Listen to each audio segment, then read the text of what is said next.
नमस्कार प्रेक्षक हो. भारत शक्ती मराठीच्या सारांश कार्यक्रमाच्या नव्या भागात तुम्हा सगळ्या प्रेक्षकांचं पुन्हा एकदा मनपूर्वक स्वागत. आजच्या भागामध्ये आपण चर्चा करणार आहोत ते म्हणजे राष्ट्रीय संरक्षण प्रबोधिनी किंवा NDA या संस्थेला झालेल्या 75 वर्षांच्या कामगिरीबद्दल. आणि यासाठी मार्गदर्शन करणार आहेत निवृत्त air marshal Ajit Bhosale sir. सरांची थोडक्यात ओळख करून द्यायची झाली तर सर नेव्हिगेटर म्हणजे दिशादर्शक म्हणून भारतीय हवाई दलात 1978 साली रुजू झाले. 5200 तासांचा हवाई उड्डाणाचा अनुभव सरांच्या गाठीशी आहे. श्रीलंका, सियाचीन, कारगिल अशा ठिकाणी पार पडलेल्या कामगिऱ्यांमध्ये सरांचा सहभाग होता. 2017 मध्ये ID मुख्यालयाचे उपप्रमुख म्हणून सर निवृत्त झाले. त्यानंतर 2022 पर्यंत केंद्रीय लोकसेवा आयोगाचे सदस्य म्हणून सर कार्यरत होते. सशस्त्र दलांसाठी आवश्यक असणारी तरुण पिढी तयार करणं हे सरांचं सध्याचं आवडीचं काम आहे. मुख्य महत्वाची गोष्ट म्हणजे ज्या राष्ट्रीय संरक्षण प्रबोधिनीबद्दल आपण माहिती घेणार आहोत तिथे 2010 ते 2012 या काळात सर डेप्युटी कमांडंट आणि मुख्य प्रशिक्षक म्हणून कार्यरत होते. सर, आजच्या कार्यक्रमात पुन्हा एकदा तुमचं मनपूर्वक स्वागत. नमस्कार. नमस्कार. नमस्कार आराधना. सर, 75 वर्षांची वाटचाल असणारी ही संस्था मुळामध्ये अशा पद्धतीच्या संस्थेची गरज आहे असं का वाटलं असावं किंवा ही संस्था निर्माण करण्यामागची प्रेरणा काय होती याबद्दल आधी मार्गदर्शन करा. जेव्हा आपण 75 वर्ष बोलतो तेव्हा म्हणजे आपण 1949 साल बद्दल बोलतो आहोत. तर आता 12 जानेवारी 2024ला नॅशनल डिफेन्स अकॅडमी किंवा राष्ट्रीय रक्षा प्रबोधिनी, ज्याला शॉर्ट टर्म मध्ये आपण NDA म्हणू, तर त्याचे 75वा वाढदिवस आहे. त्याआधी 30 नोव्हेंबर म्हणजे या महिन्याच्या अखेरीला 2023 या महिन्याच्या अखेरीला तिथे एक पासिंग आउट परेड होणार आहे आणि त्या परेडसाठी माननीय राष्ट्रपती श्रीमती द्रौपदी मुर्मू स्वतः येणार आहेत. आणि हे फार महत्त्वाचा क्षण आहे, महत्त्वाचा दिवस आहे. कारण एकतर 75 वर्ष NDAचे होत आहेत आणि माननीय राष्ट्रपती हे तिन्ही दलाचे सर्वोच्च कमांडर्स असतात, सुप्रीम कमांडर असतात. तर त्या तिथं येणं आणि ही पासिंग आउट परेडमध्ये त्यांनी निरीक्षण करणं फार महत्त्वाचं आहे. दुसरी गोष्ट म्हणजे या परेडमध्ये काही मुली पण भाग घेणार आहेत. नॅशनल डिफेन्स अकॅडमीमध्ये मुली गेल्या 2 वर्षापासून आहेत, तर पहिल्यांदाच त्या परेडमध्ये पण भाग घेणार आहेत. तर ही हा कार्यक्रम 7 वाजता सुरू होईल 30 नोव्हेंबरला, तर ते तुम्ही अवश्य बघावं. 30 नोव्हेंबरला पासिंग आउट परेड आहे आणि 22 जानेवारी 2024ला NDA मध्ये मोठा 16 जानेवारीला मोठा कार्यक्रम आहे, ज्याच्यामध्ये 75 वर्ष करतील. आता प्रश्नाकडे वळायचं म्हटलं तर असं हे त्रिदलीय किंवा एकत्रित अशी प्रशिक्षण देणारी संस्थेची जरूरत का पडली, तर आपल्याला त्याची कारणं 2-3 आहेत. एक तर मुख्य कारण म्हणजे दुसरं महायुद्ध. आर्मी, नेव्ही, एअरफोर्स हे जेव्हा एकत्र करून एखादा ऑपरेशन करतात तर त्यांची जी सिनर्जी असते ती फार इफेक्टिव्ह असते. तर तिथंच एक पॅराडाईम शिफ्ट जे म्हणतात ते झालं. हे दुसरं महायुद्ध. आणि दुसरं कारण हे होतं की आपल्याला आपण स्वातंत्र्याच्या उंबरठ्यावर पोहोचलेलो होतो त्यावेळी आणि भारताच्या सैन्याची पण विभागणी होणार होती. त्यामुळं आणि ब्रिटिशर्स जाणार होते आणि मग आपले ऑफिसर्सची जी संख्या होती ती कमी होणार होती. तर त्यासाठी पण असं व्हावं म्हणून हे करायचं ठरलं की आपली याची जी नॅशनल वॉर अकॅडमी म्हणून तेव्हा म्हणायला लागले, हे करण्यासाठी आपण एक सुरुवातीपासूनच चांगली सुरुवात करायला पाहिजे. आणि ही मुख्य संकल्पना होती. तेव्हाचे जे कमांडर इन चीफ होते 1945ला सर ऑकिनलेक म्हणून होते, एक फील्ड मार्शल लॉर्ड ऑकिनलेक. तर त्यांना तर मी म्हणजे NDAचे जनक मानायला हरकत नाहीये. तर त्यांची ही संकल्पना होती आणि मग त्यांनी एक सर ऑकिनलेकची नॅशनल वॉर कमिटी अशी बनली 1945 मी सांगतोय. आणि त्या कमिटीमध्ये त्यांनी असे म्हणजे हिरे निवडले की पेक्षा ते स्वतः चेअरमन होते. आणि मग त्याच्यात त्यांनी एज्युकेशनिस्ट घेतले. एक अमरनाथ झा म्हणून, डॉक्टर अमरनाथ झा, जे आपले अलाहाबादच्या युनिव्हर्सिटीचे व्हाईस चान्सलर होते. एक खान बहादूर हुसेन म्हणून होते, तर ते पंजाब युनिव्हर्सिटीचे व्हाईस चान्सलर होते. तर त्याप्रमाणे त्यांनी संपूर्ण ह्याच्यातनं घेतले. त्यात 2 फार महत्त्वाचे त्यांनी मेंबर्स घेतले आणि त्यांना पण मी खूप श्रेय देऊ इच्छितो. ते म्हणजे एक तर इंजिनियर WA मस्करेहान्स, हे जे मस्करे हान्स एक सिव्हिल इंजिनियर आणि आर्किटेक्ट होते, ते कॉलेज ऑफ इंजिनिअरिंग पुणा, तेव्हा पुणा म्हणायचे, कॉलेज ऑफ इंजिनिअरिंग पुणाचे प्रिन्सिपल होते. तर त्यांनी त्यांना आपल्या ह्या कमिटीमध्ये घेतलं, नॅशनल वॉर कमिटीमध्ये.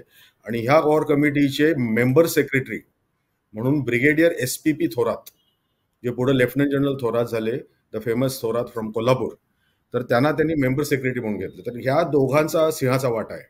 कोण तर SP थोरात आणि मस्करे हान्स. ही म्हणजे ही जी नॅशनल डिफेन्स अकॅडमी NDA पुण्यात कशी आली, तर त्याच्यामध्ये ह्या दोघांचा सिंहाचा वाटा आहे. तर त्या लोकांनी रिकमेंडेशन दिले की ही आपल्याला असं हे अशी एक ट्राय सर्व्हिसेस अकॅडमी व्हायला पाहिजे, ज्याच्यामध्ये उत्तमात उत्तम त्या काळाचं युनिव्हर्सिटी लेवलचं अकॅडमिक एज्युकेशन होईल. 12वी नंतर, तेव्हा 11वी नंतर मुलं येतील तिथं, त्यांना best of the university syllabus will be served. Humanities आणि सायन्सेस आणि टेक्नॉलॉजी असं एक सुवर्ण मिश्रण असं, आणि मग फिजिकल, मोरल आणि इंटेलेक्च्युअल असं त्यांचं अपब्रिंगिंग करून त्यांना आर्मी, नेव्ही, एअरफोर्समध्ये वेगवेगळ्या ठिकाणी अधिकारीच्या दर्जावर त्यांची पोस्टिंग व्हावी असं त्यांचा विचार होता. तर असं ही नॅशनल डिफेन्स अकॅडमीची जी संकल्पना होती. आणि सायमल्टेनियसली अजून 4 महिन्यांनी म्हणजे ऑक्टोबर 6 1949 NDA मध्ये खडकवासल्याला नेहरूंनी NDAची पायाभरणी केली. आणि त्याला 3-4 वर्ष झाली त्याच्या कन्स्ट्रक्शनसाठी. आणि मग हे ISW जे नंतर JSW बनलं, आणि JSW जेव्हा ह्याला आलं, आपल्या 5 कोर्सेस JSWचे देहरादूनला झाले, ते जेव्हा खडकवासल्याला आलं तेव्हापासून त्याला JSWचा कोर्स आता NDA कोर्स म्हणून ओळखला जातो. तर ISW, JSW आणि NDA असं हे हा प्रवास आहे. सर, खडकवासल्याची निवड का केली? म्हणजे त्याच्यामागे काही महत्वाची कारणं होती? कारण संपूर्ण भारतामध्ये इतक्या ठिकाणी वेगवेगळ्या प्रकारची शहरं आहेत, त्यांची काही वैशिष्ट्ये आहेत, पण ते सगळं लक्षात न घेता खडकवासला याचीच निवड का झाली? याच्यामागे काही कारणं आहेत का? आता हे सगळे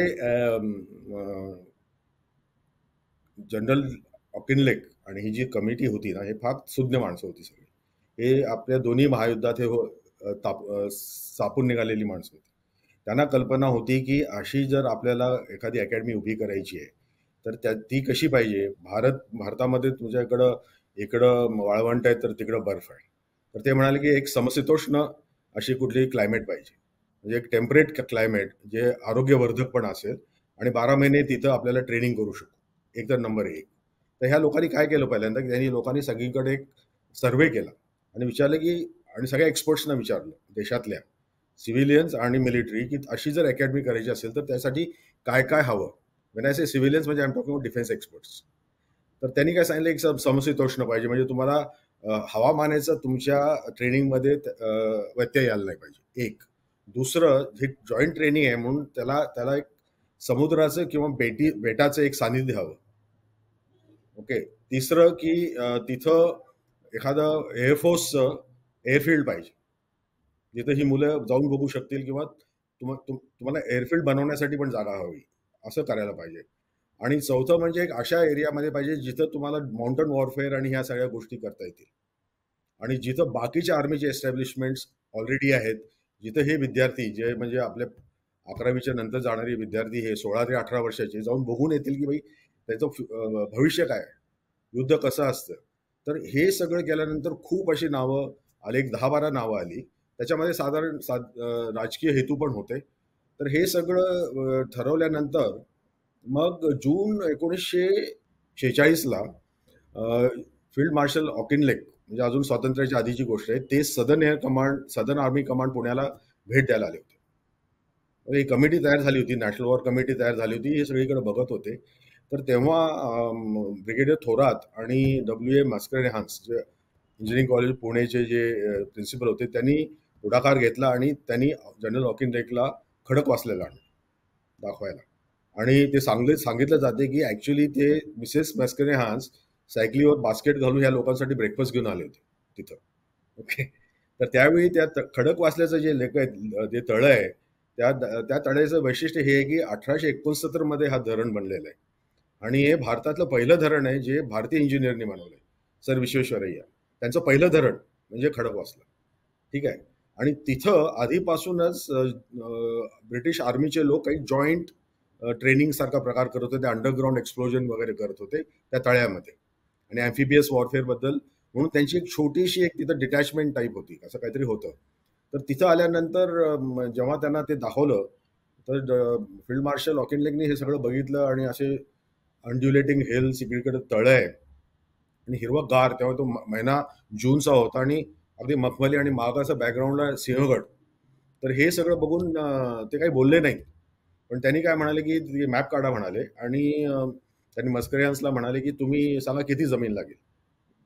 मस्करियन्स आर्किटेक्ट होतात, त्यांनी एक पेन्सिलनी संपूर्ण असं रिजवर अशी रेग ओढली, असं मोठं असं एक परीघ बनवला, एक 35 किलोमीटर लांबी आहे त्याची. आणि ते म्हणाले की हे म्हणजे किती असेल ही जागा, तर ते म्हणाले की साधारण 6,500 ते 7,000 एकर आहे ही जागा आणि म्हणजे साधारण 10 स्क्वेअर माइल्स. तर ते म्हणाले की ठीक आहे, आपण आता सदन कमांडला जाऊन मीटिंग घेऊ. त्या वर्किंग कमिटीमध्ये त्यांनी आदेश दिले की ही जमीन तुम्ही घ्यायचा, तर तुम्ही पुढचा निर्णय करा, तुम्ही देतोय तुम्हाला, तर तुम्ही ही कारवाई करा. जुलै 46ला ठरलं गेलं की ही जागा प्रोक्यूर करायला पाहिजे आणि मग ते महाराष्ट्र सरकारने ती 6,600 एकर आहे, 35 किलोमीटरचं परिघ आहे, लेक धरून साधारण एक 7,500 एकर जमीन आहे तिथे, आणि जमीन आणि तळ. सर, या संपूर्ण अकॅडमीमध्ये सुदान ब्लॉक हा खूप महत्वाचा मानला जातो. महाराष्ट्रामध्ये किंवा आपण राष्ट्रीय संरक्षण प्रबोधिनी असं म्हणतो आणि त्याच्यामध्ये सुदान हे नाव काय आहे, याच्या मागचा इतिहास? म्हणजे जगाच्या इतिहासामध्ये स्टँडिंग आर्मी त्यावेळी ती 22 लाख होती. सेकंड वर्ल्ड वॉरच्या वेळी ही सगळी ब्रिटिश इंडियन सोल्जर्स होती. 1941 मध्ये जेव्हा इटालियन फोर्सेस सुदानमध्ये आले होते, सुदान म्हणजे उत्तर आफ्रिकेमध्ये येते, तुम्हाला कल्पना असेल, तर तिथं ब्रिटिश इंडियन फोर्सेसनी त्या लोकांना त्यांचा धुवा लावला आणि त्यांना हाकलून काढलं आणि सुदानला लिबरेट केलं. म्हणजे 1939ला युद्ध सुरू झालं. 40पर्यंत हे इटालियन्स तिथं पोहोचले होते आणि 41मध्ये 40-41च्या दरम्यान ब्रिटिश भारतीय सैनिकांनी त्यांना तिकडनं हाकलून लावलं. त्याच्यात खूप भारतीय सैनिकांची हती झाली. तर त्याला कृतज्ञता दाखवण्यासाठी सुदान सरकारने 1941मध्ये ठरवलं की आपण त्याची काहीतरी भरपाई करायला पाहिजे आणि ह्या ज्या लोकांनी हे बलिदान दिलेलं आहे भारतीय जवानांनी, त्यांच्या स्मरणार्थ त्यांच्यातर्फे कृतज्ञता दाखवण्यासाठी एक मोठं असं भव्य वॉर मेमोरियल बनायला पाहिजे. 1 लाख ब्रिटिश पाऊंड त्यांनी आणून, तेव्हा जे व्हाईसरॉय होते त्यांचं नाव होतं लॉर्ड लिलिंगथवर्थ, तर त्यांना आणून त्यांनी ते दिले आणि म्हणाले की हे तुम्ही ह्यासाठी वापरावेत.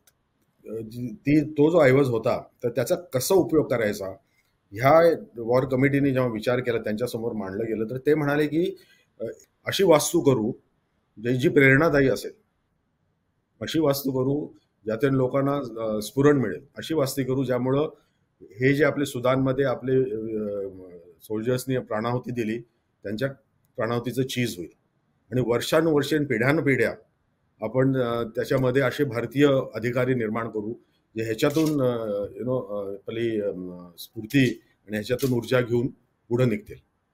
म्हणून त्यांनी हे मुख्य जे त्याची इमारत आहे, ती इमारत बनवली हे पैसे वापरून.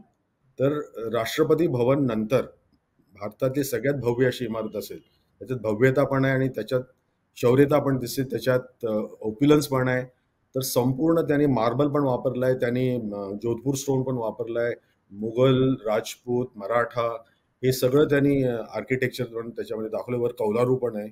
तर हे एक अशी वास्तू उभी केली जी असं त्याचं प्रतीक आहे की एक देश दुसऱ्या देशाला जेव्हा आपण स्वतंत्र करतो, तेव्हा आपण जे सांगतो ना, बांगलादेशला आपण स्वतंत्र केलं, त्याआधी आपण 2 देशांना स्वतंत्र केलं, इस्रायल आणि निदान हैफा तरी, आणि दुसरं म्हणजे सुदान. ओके, तर ते त्याचं प्रतिकृती आणि त्याचं ते प्रतिमा आहे.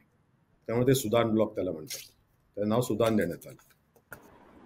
सर, अकादमीचा जो झेंडा आहे त्याचा रंग मरून आहे, त्याच्या मागे सुद्धा काही वैशिष्ट्य आहे किंवा खूप विचार करून हा रंग मरून असावा असं ठरवलं गेलेलं आहे? हा जो कन्सेप्ट आहे, जी संकल्पना आहे, जी ट्राय सर्व्हिसेसची, आर्मी, नेव्ही, एअरफोर्स, या प्रत्येक सर्व्हिसचा एक एक कलर आहे. जसं की आपण जर आर्मी म्हटलं तर आर्मीचा लाल म्हणजे त्याला सॅक्रिफाईस म्हणतात. तर लाल एअरफोर्सचा आहे स्काय ब्लू, आकाशात उडतात हे लोक म्हणून स्काय ब्लू. आणि नेव्हीचा आहे नेव्ही ब्लू, म्हणजे एक डार्क ब्लू असं जसं आहे. नेव्हीचा युनिफॉर्म पांढरा जरी असला पण त्यांचा colour is service colour is navy blue.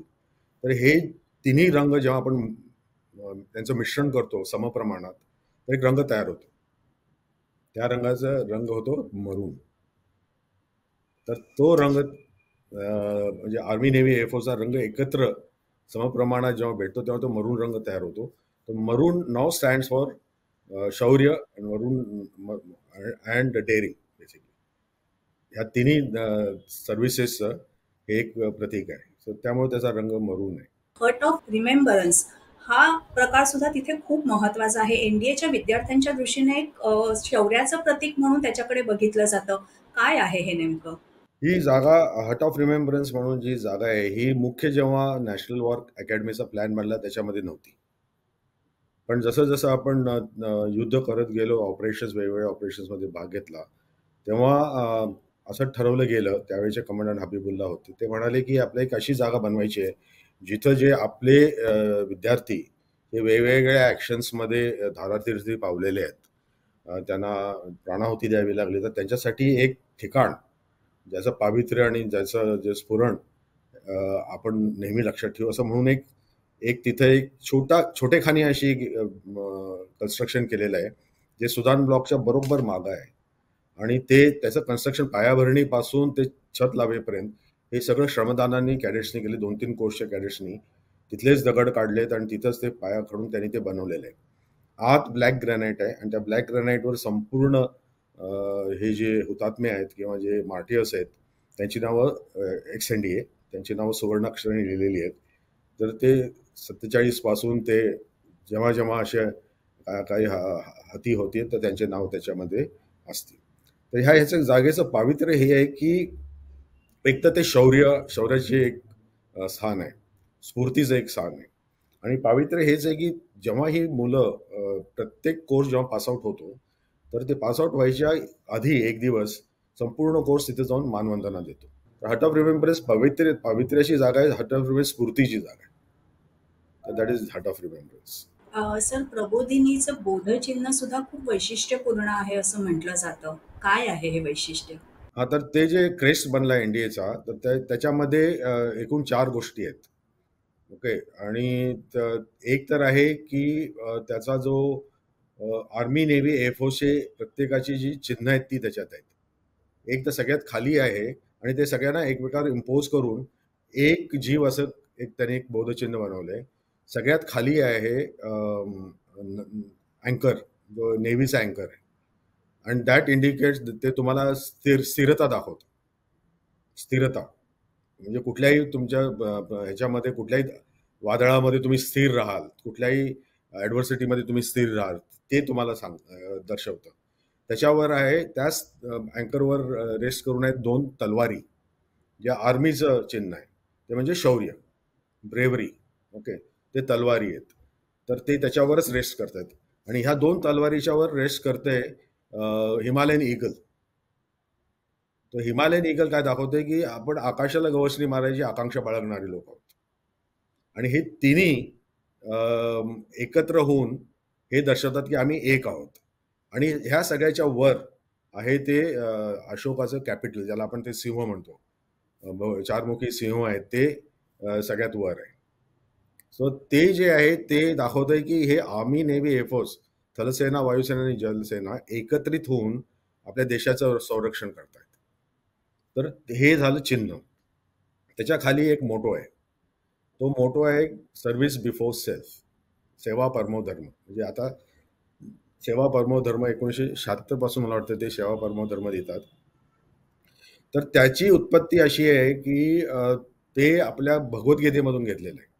म्हणजे you do your duty without expecting fruits, निष्काम कर्म. ड्युटी इज युअर धर्म, कर्म हे धर्म. तर ते जेव्हा एवढं सगळं तर लिहिता येत नाही खाली, म्हणून त्यांनी त्याचं जेव्हा छोटंसं बनवलं तर ते बनवलं की त्याचं जेव्हा इंग्लिश बनवलं ते बनलं सर्व्हिस बिफोर सेल्फ. ओके. आणि मग सर्व्हिस बिफोर सेल्फ नंतर आपण 86 मध्ये ॲक्च्युली ते हिंदी सगळ्या गोष्टी हिंदी करायचं ठरलं तर ते मग त्याचं ट्रान्सलेशन संस्कृत करायचं ठरलं ते मग ते झालं सेवा परमो धर्म. तर जसं बघायला गेलं तर निष्काम कर्मपासून आपण सुरुवात केली किंवा कर्मण्यवाधिकारस्तु निष्काम कर्म, मग ते झालं सर्व्हिस बिफोर सेल्फ आणि मग शेवटी झाले सेवा परमो धर्म. तर हा जो बदल आहे तो मूळ मूळ माझ्या मते मूळ अर्थाच्या फार वेगळा आहे. म्हणजे सर्व्हिस बिफोर सेल्फ हे आम्ही we can debate on this. So anyway whatever it is a very good motto which says की तुम्ही स्वतःच्या आधी सर्व्हिसचा विचार करा, तुमच्या सर्व्हिसचा विचार करा, तुमच्या सेवेचा विचार करा. जे चेटवूड डॉक्ट्रीन आहे त्याचं एक छोटंसं उदाहरण आहे, पण ह्याचं जी मूळ आहे ते भगवद्गीतेमध्ये आहे, निष्काम कर्म. So that is what it is. एनडीएचं स्पिरिट कशात आहे असं तुम्हाला वाटतं? एनडीएचं स्पिरिट बेसिकली काय आहे ते तुम्ही एनडीए म्हटलं की अजून पण आता मी एनडीए एक्झॅक्टली 50 वर्षापूर्वी जॉईन केलं होतं. तर एनडीए म्हटलं की मला अंगात एकदम असं गुस पिंपल ज्याला म्हणतो असे काटे येतात.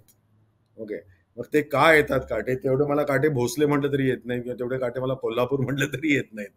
तर त्याचं कारण असं आहे की जे तुम्ही तिथं 3 वर्ष काढता एकत्र, तर त्याच्यामध्ये तुमचं हसणं असते, रडणं असते, तुमचं पळणं, धावणं, तुमचं कॉम्पिटेटिव्हनेस असते, तुमचं खेळकरपणा असतोय, तुमचा अभ्यास असतोय, तुम्हाला रागवतात लोक, तुम्हाला चुस्कारतात, तुम्ही हॉर्स रायडिंग करताय, तुम्ही स्विमिंग करताय, तुम्ही कॅम्प्सला जाताय, तुम्ही रात्री 40-40 किलोमीटर अंधारात खड्ड्यात पडत पडत पळताय, तुम्ही 15-15 किलोमीटर प्रत्येक 6 महिन्यात क्रॉस कंट्री पळताय, तुम्ही पडलं की तुमचा मित्र तुम्हाला खांद्यावर उचलतो आणि घेऊन जातो, तुम्ही कुणाला मागं सोडत नाही, आणि तुम्ही तुम्ही दुसऱ्या आपल्या मित्राला कधी तुम्ही त्याला you don't put him in problem. म्हणजे जेव्हा मास पनिशमेंट पण होतं तेव्हा कोण जाऊन सांगत नाही की सर त्यांनी केलं मी नाही केलं. निपुटपणे आपण ग्रुपसाठी हे सगळं सहन करतो. ग्रुप काय असतं, इंडिव्हिज्युअल काय असतो, तुमची फिजिकल मेंटल आणि ही जी सगळी घडण होत राहते, आणि ह्या 3 वर्षामध्ये 6 सेमिस्टर किंवा 6 टर्ममध्ये 1 मिनिट वेळ नसतो की जेव्हा तुम्ही बाकीच्या गोष्टीचा विचार करू शकता. विचार एवढाच असतो की मी, माझा स्क्वॉड्रन, माझा क्रोसमेट, माझे मित्र आणि माझी एनडीए. तर हे जेव्हा तुमच्यात एवढं भिनलेलं असतं, मग ते स्पिरिट म्हणायला गेलं तर असं आहे की जेव्हा हे लोक युद्धात घेतात, आपण बघितलंय जेव्हापासून एनडीए तयार झाली, जे सगळे युद्ध आपण लढलीत, खास करून 71चं जे युद्ध आहे त्याच्यात तिन्ही सर्व्हिसचा रोल आला होता. तर आज पण इररिस्पेक्टिव्ह की तुम्ही कुठल्या हुद्द्याचे, आता तुम्ही एअर मार्शल आहे, पण मला एखाद्या फ्लाइंग ऑफिसरने जरी मला न्यू दिल्ली रेल्वे स्टेशनवरून फोन केला की सर मैं फलाना फलाना पोस्ट का एनडीए का हूँ, मुझे थोडी मदत चाहिए, I will go out of me हातातलं मी काम सोडून मी त्याला मदत करीन. किंवा मी जरी त्याला फोन केला की बेटा तो समजा तो टोलोलिंगला बसलाय की मैं आ रहा हूँ जरा मुझे दिखा दे रहा, तर तो म्हणतो अरे तो पळतच येईल. त्यात जर तुम्ही त्याच्या स्क्वॉड्रनमध्ये असाल मग काय विचारूच नका, तो जीवच वाळून टाकेल. तर हे जर तुम्हाला जे कारगिलच्या ज्या आपण गोष्टी ऐकतो ना त्या सगळ्या त्याच आहेत. तर हे तुम्ही you should lead from front. That is point number 1. So this is something, and for that you have to be capable. आणि you can do anything alone, you have to get your people along. And that people doesn't mean senior to you or your peers. It means men under you and now women under you, when you are commanding. So the ladies also in the same mind frame now, that you have to do things together. So that is point 1. Secondly, तिथं हे पण शिकवतात, मैदानी खेळ आपण जेव्हा खेळतो तेव्हा आपल्याला एकमेकांची इंटरडिपेंडन्सी कळते. You cannot score the goal alone. So, you need to be or you have to know you have a captain of a team. So you have to be a good follower also. आणि ते तुम्हाला तुमच्या कर्तृत्वाने, तुमच्या रिप्युटेशननी ते तुम्हाला बनवायचं असतं. आणि it's not overnight, it has to be built up. आणि त्यासाठी हे 3 वर्षाचं हे जे ट्रेनिंग आहे, तर तिथं ते सांगतात की सर्व्हिस बिफोर सेल्फ ज्याला आपण म्हणतो, की तो स्वतःचा विचार नको करू. जरा उद्या मला क्रॉस कंट्री पळायची आहे आणि मला रात्री ताप आहे, तर मी सरळ जाऊन सिक रिपोर्ट करू शकतो. पण जर मी सिक रिपोर्ट केला तर माझ्या स्क्वॉड्रनला कमी नंबर मिळतील, मी सिक रिपोर्ट नाही करणार. मला जरी स्ट्रेस फ्रॅक्चर वाटत असेल तर मी ती क्रॉस कंट्री पळेन, माय कंडिशन मे बिकम वर्स, आणि नंतर मी जाईन. हे तिथं आपण शिकतो आणि ह्याच गोष्टी पुढं तुम्हाला कामाला येतात. म्हणजे you really know how much you can stretch yourself. If you know how much you can stretch, you cannot stretch beyond. You will not expect that from your men. म्हणजे leadership is all about that. Leadership is about empathy, leadership about example. Leadership is just not हुद्दा.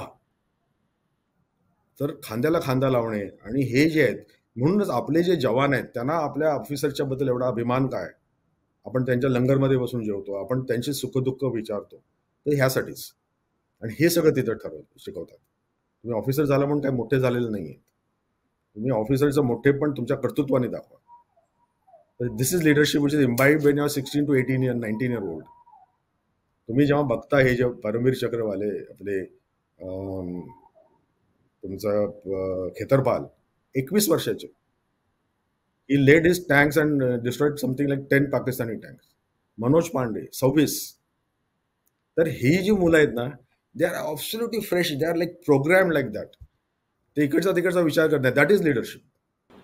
Sir, खरं तर एनडीएची 75 वर्ष एका भागामध्ये हा सगळा आवाका सामावून घेणं थोडंसं अशक्य आहे असं जाणवायला लागलेलं आहे.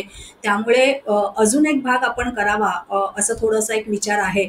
त्यामुळे पुढच्या भागामध्ये आपण ज्या वेळेला चर्चा करणार आहोत त्यामध्ये आपण एनडीएमध्ये विद्यार्थी म्हणून येताना कोणकोणत्या गोष्टींची तयारी असणं आवश्यक आहे, किंवा प्रवेश प्रक्रिया कशी असते, किंवा मुलींसाठी आता एनडीए ओपन झालेलं आहे असं तुम्ही म्हणालात, त्याच्यासाठी म्हणून काय पुढच्या संपूर्ण प्रक्रिया असतात, याबद्दल आपण पुढच्या भागामध्ये चर्चा करणार आहोत.